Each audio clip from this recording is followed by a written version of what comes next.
This is a follow-up upload to the previous video I uploaded focusing on evaluating limits by substitution. This video, however, will focus more on factoring and rationalization methods of evaluating limits. I'll give you 6 examples. Our first example is limit as x approaches 1 of x raised to negative 1 minus 1 over x minus 1. Alright, notice that if we simplify the numerator and then plug in x equals 1, we will have a 0 over 0. Alright, so we have to factor the numerator and then cancel out common factors.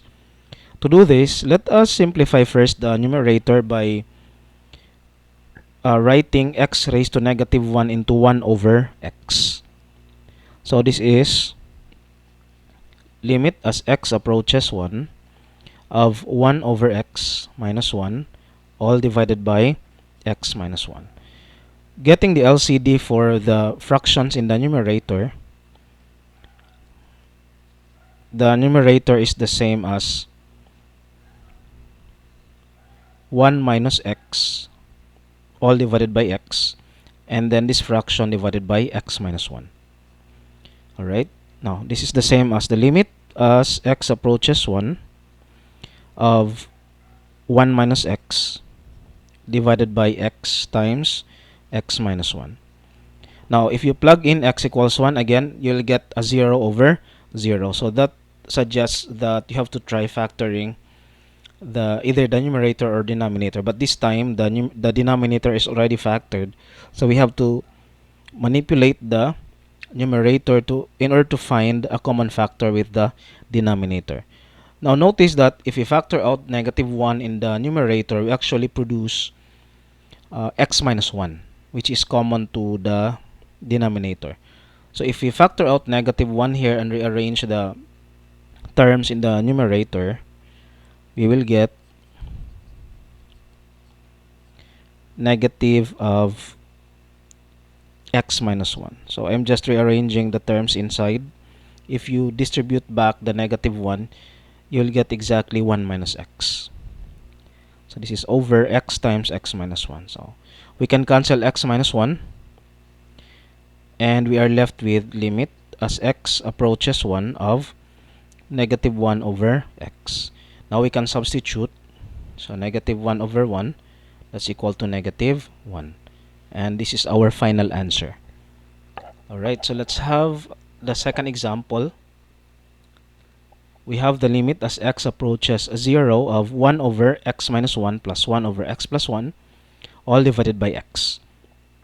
The LCD of the fractions in the numerator is x squared minus 1. So let's use that to simplify. Alright, so we have x squared minus 1. The numerator is x plus 1 plus x minus 1 all divided by x. Alright, now this is equivalent to limit as x approaches 0 of 2x divided by x times x squared minus 1.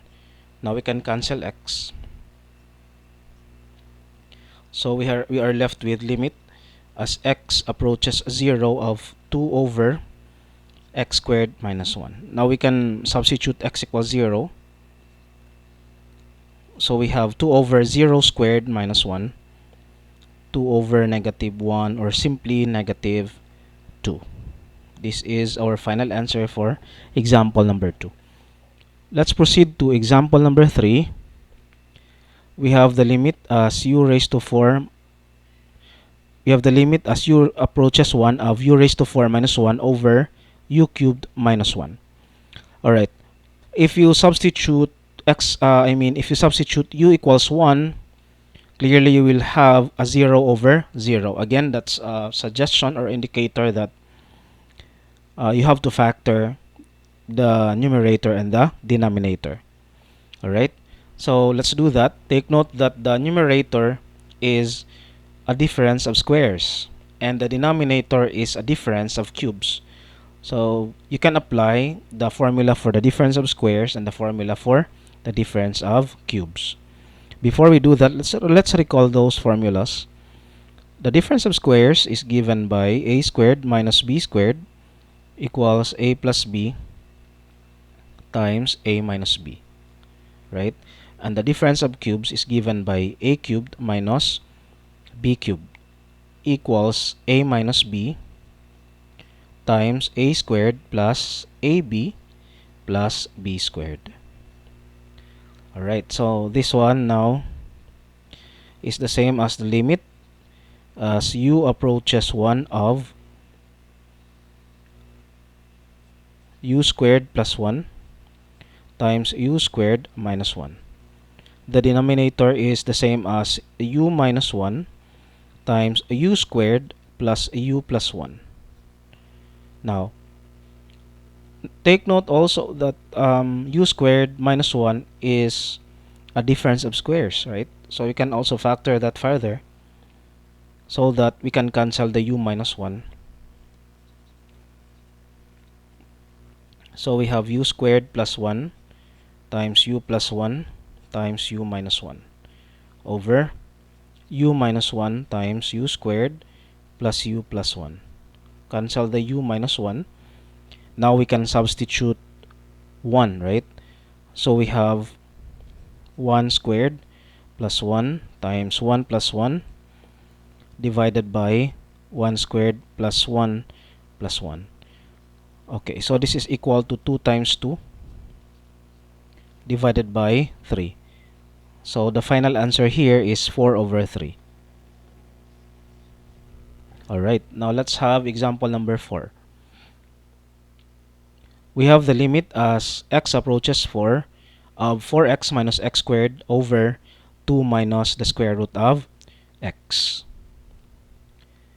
Okay, so if you substitute x equals 4, you will notice that you still get a 0 over 0. So you'll do something to produce common factors in both numerator and denominator and then cancel out. Since this involves now a radical component, a radical term in the denominator, we can use the conjugate of the denominator and multiply it to both numerator and denominator. So the conjugate of 2 minus square root of x is just 2 plus square root of x. So the signs are opposites, right? So this one is the same as the limit as x approaches 4 of 4x minus x squared over 2 minus the square root of x.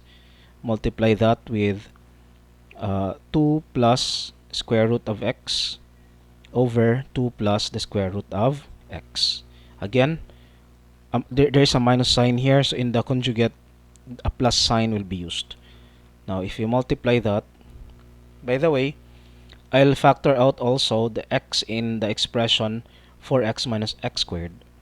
So we will have x times 4 minus x and then times 2 plus the square root of x over 2 squared minus the square of square root of x. Okay, so we have the limit as x approaches 4 of x times 4 minus x times 2 plus square root of x over 4 minus x. That's why I factored out x in the numerator, because I anticipated that there will be a 4 minus x and we can cancel those factors. So we are left with the limit as x approaches 4 of x times 2 plus the square root of x. Now we can substitute x equals 4. So we have 4 times 2 plus the square root of 4. This is the same as 4 plus 4 times 2 plus 2. So this is 4 times 4, which is equal to 16. And this is now the required limit.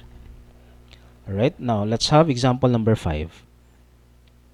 Okay, so again, we still have here a radical component, but this time it's in the numerator. The same process can be used. we will use the conjugate of this radical expression in the numerator. So the conjugate is the square root of x squared plus 8 plus 3. So we multiply this by that conjugate. So now we have the limit as x approaches the negative 1 of square root of x squared plus 8 minus 3 over x plus 1 times the square root of x squared plus 8 plus 3 over square root of x squared plus 8 plus 3. Alright, now I'll just directly simplify the numerator to save space and time here. So we have limit as x approaches negative 1. So the numerator is x squared minus 1. So we have x plus 1 in the denominator times the square root of x squared plus 8 plus 3. Now we can factor out x squared minus 1. So we have x plus 1 times x minus 1 over x plus 1 times the square root of x squared plus 8 plus 3. Now we can cancel x plus 1, and then we can substitute negative 1. So negative 1 minus 1 over the square root of negative 1 squared plus 8 plus 3. Okay, so the number under the radical symbol is positive 9. So the square root of positive 9, that's 3. So we have negative 2 over 3 plus 3, which is 6. Lowest term is negative 1/3. So this is now our final answer. Alright, now let's have our last example. We have the limit as x approaches negative 2 of x plus 2 over the square root of x squared plus 5 minus 3. Now, this is very similar to example number 5. We will just multiply this one by the conjugate of the denominator. So we have the limit as x approaches negative 2 of x plus 2 over the square root of x squared plus 5 minus 3 times the square root of x squared plus 5 plus 3 over the square root of x squared plus 5 plus 3. I'll just directly simplify the denominator. That's just a direct application of difference of squares. So this one is x plus 2 times the square root of x squared plus 5 plus 3. Okay, so this is x squared plus 5 minus 9, right? So x squared plus 5 minus 9, so that's x squared minus 4.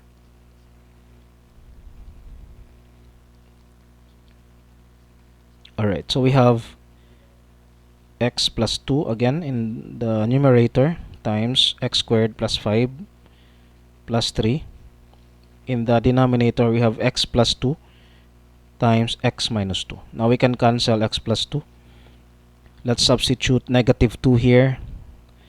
So that we'll have negative 2 squared plus 5 plus 3 over negative 2 minus 2.